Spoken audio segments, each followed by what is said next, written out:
हमारे पास मान लिया कोई सीक्वेंस दिया हुआ है, जैसे मान लिया हम पहला नंबर ए लेते हैं, उसके बाद दूसरा नंबर हम a प्लस डी लेते हैं, देखिए तो ब्लर नहीं आ रहा है ना, फिर लेते हैं a प्लस 2d, फिर लेते हैं a प्लस 3d। तो ये देखिए एक पैटर्न फॉलो कर रहा है, एक पैटर्न फॉलो कर रहा है, पहले के बाद दूसरा a प्लस डी है, फिर a प्लस 2d है, फिर a प्लस 3d है, फिर a प्लस क्या है, a 4d है। ऐसे ऐसे करेंगे तो आखिरी में क्या बचेगा आपके पास, देखिए फर्स्ट टर्म है तो यहाँ 0d है, सेकंड टर्म है तो देखिए 1d है, थर्ड टर्म है तो 2d है, तो nth टर्म क्या लिखेंगे, a plus n minus 1 into D होगा कि नहीं। यानी इस सीक्वेंस के लिए हम लिख सकते हैं nth term is equal to a plus n minus 1 into D, ये nth टर्म आ गया। यानी इससे हम फर्स्ट टर्म क्या लिखे, फर्स्ट टर्म लिखे a plus 1 minus 1 into D, यानी कितना आ गया a प्लस 0d यानी a, फिर क्या लिखे t2, a प्लस क्या लिखे 2 माइनस 1 इंटू डी यानी a प्लस d, फिर t3 क्या लिखे a प्लस 3 माइनस 1 d, तो क्या लिखेंगे a प्लस 2d 2d, फिर t4 क्या लिखे a plus 4 minus 1d 1 into D यानी a प्लस 3d। ये क्लियर हुआ कि नहीं, कोई प्रॉब्लम नहीं। ये आपके पास इस तरह से सीक्वेंस बन रहा है। हमारे पास मान लिया tn हम ले लेते हैं, जैसे ले लिए 3 प्लस 5n, तो इसका फर्स्ट टर्म बताइए क्या लिखेंगे, 3 प्लस 5 इंटू 1 यानी कितना हो गया 8, क्लियर। हाँ सर। मान लिया t2 बोला जाए, तो t2 बोला जाए तो 3 प्लस 5 इंटू 2 यानी 13, t3 3 प्लस 5 इंटू 3 कितना हो गया 18, t4 3 प्लस 5 इंटू 4 कितना हो गया 23। ये आपके पास क्या बना इस तरह से सीक्वेंस। कोई भी सीक्वेंस एपी में तभी होगा जब हमारे पास क्या होगा nth term minus n minus 1 is equal to constant, समझ गए।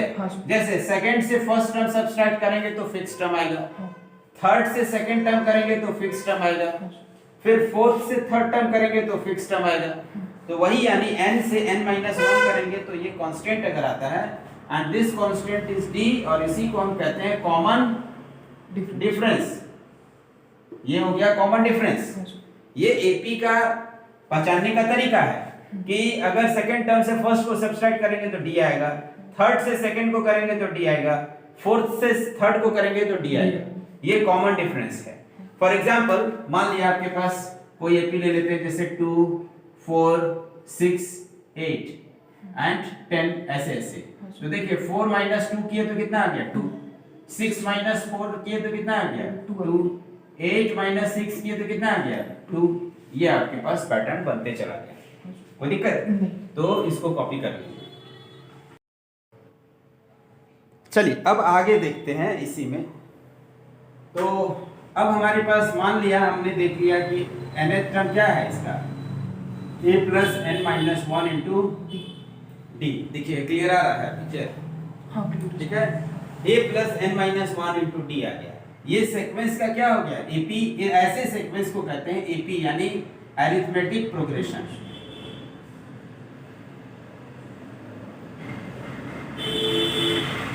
ये अरिथमेटिक प्रोग्रेशन है। ये बात समझ में आया कि नहीं, क्लियर।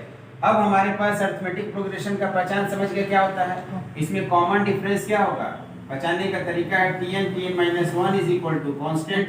तो ऐसे सीक्वेंस को कहते हैं एपी, ठीक है। अब इससे रिलेटेड क्वेश्चन आपको दिया जा सकता है, जैसे मान लिया आपको दे रहे हैं tn is equal to 3n square plus 5n plus 6। हालांकि ये जो सीक्वेंस आएगा वो एपी नहीं है, लेकिन इस सीक्वेंस को लिखना सीखिए कैसे लिखेंगे। t1 बताइए क्या होगा, t2 बताइए क्या होगा, t3 क्या होगा, t4 बताइए क्या होगा, t5 बताइए क्या होगा, t6 बताइए क्या होगा। t1 क्या लिखेंगे 1 पुट करेंगे, 1 का स्क्वायर 1, तो ये कितना आ गया 8 6 14 4, समझिए कि नहीं। t2 पुट करेंगे कितना आ जाएगा 12, 12 प्लस कितना 10 प्लस 6, फिर t3 पुट करेंगे कितना आ जाएगा 27 प्लस 15 प्लस 6, समझिए कि नहीं। t4 क्या आएगा n स्क्वायर, n कितना है यहाँ 4।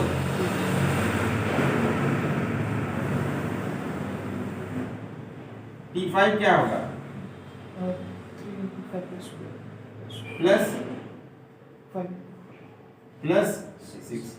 फिर इसको सॉल्व कीजिए।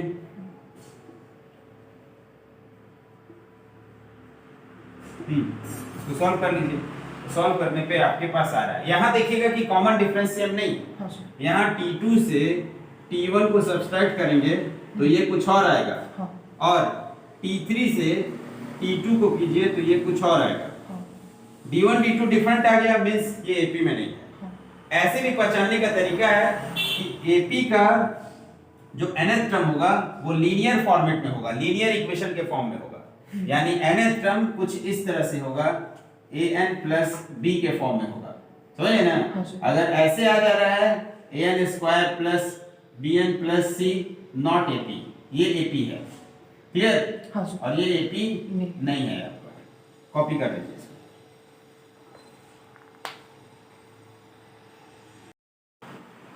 ये देखिए किसी भी सीक्वेंस का ये nth टर्म मान लिया दिया हुआ है, ठीक है। हाँ सर। आपको कोई भी 4 टर्म लिखना है तो ये देखिए इसमें क्या लिखेंगे, a1 क्या लिखेंगे बताइए 5 into 1 plus 5 into 1 plus 2 यानी कितना हो गया 2 7, क्लियर। हाँ सर। फिर देखिए a2 क्या लिखेंगे 5 into 2 plus 2 5 into 2 plus 2 मतलब कितना हो गया 12। a3 क्या लिखेंगे 5 into 3 plus 2 5 into 3 plus 2 यानी कितना 70 70। a4 क्या लिखेंगे 5 into 4 plus 2 20 हाँ, समझिए कि नहीं, हाँ सर। इसको लिख लीजिए।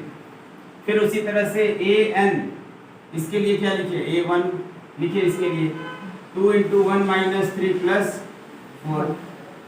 a2 क्या लिखेंगे 2 minus 3 फिर a3 क्या लिखेंगे 2 into 3 minus 3 बाई 4 a4 क्या लिखेंगे 2 into 4 minus 3 बाई, सॉल्व कर लीजिए। फिर उसी तरह से an इसको लिखते हैं, a1 क्या लिखेंगे बोलिए -1 to the power 1 minus 1 into 2 to the power 1 plus 1, यानी ये कितना हो गया 0। एनीथिंग टू द पावर 0 1, तो ये हो गया 2 स्क्वायर यानी 4। फिर a2 निकालिए, a2 क्या लिखेंगे -1 to the power 2 minus 1 into 2 to the power 1 plus 1, so 2 plus 1 2 plus 1 sorry, तो कितना हो जाएगा ये 2 minus 1, ये -1 into 2 to the power 3 यानी कितना है -8, होगा कि नहीं। हाँ सर। तो इस तरह से निकाल सकते हैं। बाकी a3 a4 निकालिए, इसका क्या आएगा a3 a4 निकालिए। तो सम ऑफ AP का क्या फार्मूला मिला Sn is equal to 10 by 2 a plus d a plus 2d, यह ना term a plus 3d dot dot dot. तो Sn को क्या लिखेंगे n by 2, ठीक है। हाँ सर। ये आ जाएगा 2a plus n minus 1 into d। तो Sn equals to लिखेंगे n by 2, ये हो गया फर्स्ट टर्म और ये हो गया लास्ट टर्म यानी nth term. Sn is equal to क्या लिखेंगे n by 2, ये a फर्स्ट टर्म और ये हो गया लास्ट टर्म। तो किसी AP के सम का ये फॉर्मूला मिल गया। Tn क्या है, Tn है nth term, nth term of AP, और Sn क्या है sum of n terms of AP। ये आया कि नहीं समझ, हाँ सर। चलिए इसको कॉपी करते हैं।